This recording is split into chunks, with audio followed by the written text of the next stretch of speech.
ఈరోజు కామ్రేడ్ మారోజు వీరన్న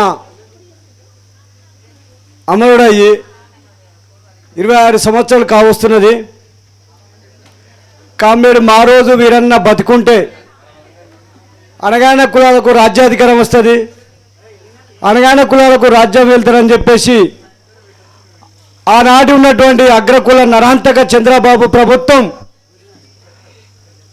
ఒక పక్క కులవర్గ పోరాటాన్ని నడుపుతూ ఇంకో పక్క ప్రత్యేక తెలంగాణ రాష్ట్రం ఏర్పడాలని చెప్పేసి పోరాడుతూ ఈ రెండు జమిలిగా పోరాడుతున్నటువంటి మారోజు వీరన్నను బతికుంటే తమ ఆటలు సాగమని చెప్పేసి ఆనాడు ఉన్నటువంటి బీజేపీ ఎన్డీ ప్రభుత్వం, టీడీపీ చంద్రబాబు ప్రభుత్వం కుమ్మక్కై కామ్రేడ్ మారోజు వీరన్నను హైదరాబాదులో నరి రోడ్డు మీద నిరోధులుగా పట్టుకొని 99 మే 16వ తారీఖున పట్టుకొని కరీంనగర్ జిల్లా గట్ల నరసింగాపురంలో కాల్చి చంపడం జరిగింది.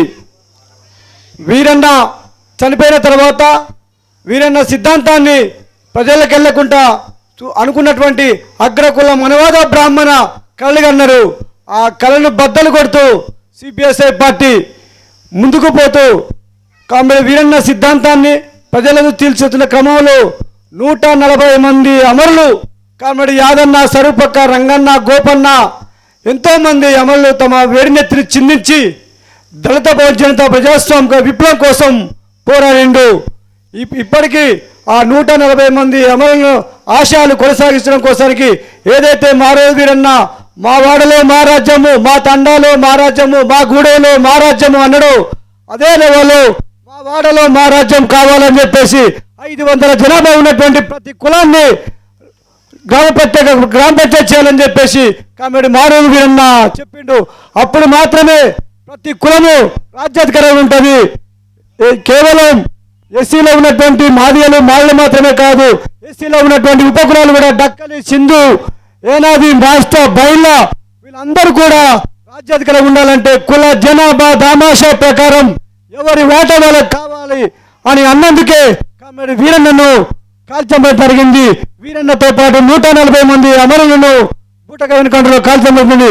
ఆ అమరవీరుల ఆశయాలు కొనసాగడం కోసానికి సిపిఎస్ఐ పార్టీ నిరంతరం పోరాడుతుందని చెప్పేసి పిలుపునిస్తూ ఈ సందర్భంగా కామ్రేడ్ మారోజు వీరన్న కుటుంబ సభ్యులు నన్ను ఒకటి అడగడం జరిగింది.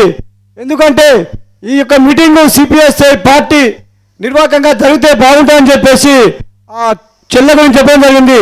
అన్న మీరు మాకు కాంటాక్ట్ లేరు, మేము కూడా పార్టీలో పనిచేస్తాము, తప్పకుండా వీరన్న ఏదైతే మా బాబాయ్ పెట్టిండో సిపిఎస్ఐ పార్టీ, ఆ సిపిఎస్ఐ పార్టీ రాజకీయాల కోసం మేమందరం కృషి చేస్తాం, పనిచేస్తామంటారు. కాబట్టి మాకు ఎటువంటి అభ్యంతరం లేదు, తప్పకుండా అమరవీరుల కుటుంబాలుగా కాకుండా వాళ్ళ ఆశయాల కోసం పనిచేయాలి, వాళ్ళ ఆశల నెరవేర్చడం కోసం పనిచేయాలి. కాబట్టి మేము తప్పకుండా సిపిఎస్ఐ పార్టీ గేటు ఎప్పుడు తెరిచే ఉంటుంది, ఎవరిని కూడా కాలనకుండా ఉంటామని చెప్పేసి భావిస్తూ, అదే మాదిరిగా దిశ కేవలం వీరన్న వర్ధంతిగా కూతురుగా కాకుండా ఈ పార్టీ రాజకీయాల కోసం కూడా తను పనిచేయాలని చెప్పేసి ఈ సందర్భంగా దిశ గారిని నేను కోరుతున్నా. ఎందుకంటే తన తండ్రి ఈ యొక్క ఆశయాల కోసానికి ఒక కేవలం వీరన్న అంటే కరివేల కొత్తగూడెనికే పరిమితం కాదు, మారోజు వీరన్న అంటే ఒక వడ్ల కమ్మరి విశ్వకర్మకు సంబంధించినటువంటి వ్యక్తి కాదు, అనగారిన కులాలకు ఒక ధిక్కార స్వరం ఆయనే. కాబట్టి ఆ అనగారిన కులాల ధిక్కార స్వరానికి అందరికీ నాయకుడు మరో అంబేద్కరే కామ్రేడ్ మారోజు వీరన్న. కాబట్టి మనం ఏదైతే మారోజు వీరన్న కళ్ళగన్నాడు ఆ కళను నెరవేర్చడం కోసానికి మన అందరము ఈ 140 అమరవీరుల ఆశయాల కోసానికి దళిత బహుజనత ప్రజాస్వామిక విప్లవం కోసానికి ముందుకు రావాలని చెప్పేసి పోరాలని చెప్పేసి ఈ సందర్భంగా తెలంగాణ రాష్ట్ర కమిటీ పిలుపునిస్తూ ఈ అవకాశం ఇచ్చినటువంటి అక్కగారికి ధన్యవాదాలు తెలియపరుస్తూ, ఎందుకంటే మేము బత్తల సిద్ధేశ్వరు ఈ యొక్క కార్యక్రమానికి వస్తుందంటే మేము చెప్పంగానే కుటుంబ సభ్యులు కూడా స్పందించి అతను రావద్దని చెప్పడం జరిగింది. అంటే ఈ పోరాటానికి ఒక పురిటి కట్టాలన్నటువంటి ఊరు వీధి కాబట్టి ఏ దొంగను కూడా ఏ లంగను కూడా ఈ ఊరుకు రానియరని చెప్పేసి చరిత్ర ఉన్నది. ఉదాహరణకు ఈ యొక్క స్తూపమైన నిదర్శనం పార్టీలకు అతీతంగా కులానికి అతీతంగా ఈ ఈ యొక్క స్తూపాన్ని కాపాడుకున్నారంటే అదొక చరిత్రాత్మకమైనటువంటి అంశం ఇది. కాబట్టి దయచేసి అందరూ కూడా సిపిఎస్ఐ పార్టీలో పనిచేయాలి. అనగానే కులాలకు రాజ్యాధికారం కావాలి. అది కేవలం ఎన్ని కుల సంఘాలు పెట్టినా ఏది చేసినా ఒక సిపిఎస్ఐ మారోజు విరిన పెట్టినటువంటి సిపిఎస్ఐ పార్టీ ద్వారా తప్ప దళిత బహుజనులకు రాజ్యాధికారం తప్ప వేరే కాదు. చిన్న ఉదాహరణ ఏంటంటే ఏబిసిడి వర్గీకరణ మాదిగా మందకృష్ణ మాదిగా ఏబిసిడి వర్గీకరణ నడిపేటప్పుడు కామ్రేడు వీరన్న తప్ప ఏ పార్టీ కూడా ఎవరు కూడా ఈవెన్ మావోయిస్టు పార్టీతో కూడా అందరూ వ్యతిరేకించినటువంటి వాళ్ళు.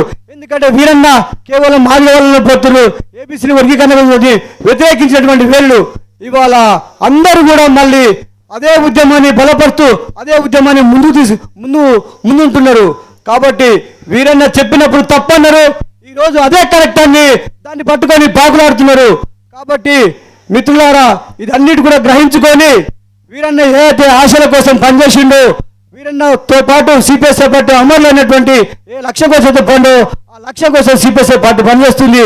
ఆ క్రమంలోనే పార్టీ అమరుల వీళ్ళ కుటుంబాలు వీరన్న కుటుంబం కాదు, సిపిఎస్ఐ పార్టీలో 140 మంది అమరుల కుటుంబాలు కూడా ఈ సిపిఎస్ఐ పార్టీని రావాలని చెప్పేసి ఈ సందర్భంగా కోరుతూ ఈ అవకాశం ఇచ్చినటువంటి అక్కగారికి మరొకసారి జై భీమ్ జై మహారాజు.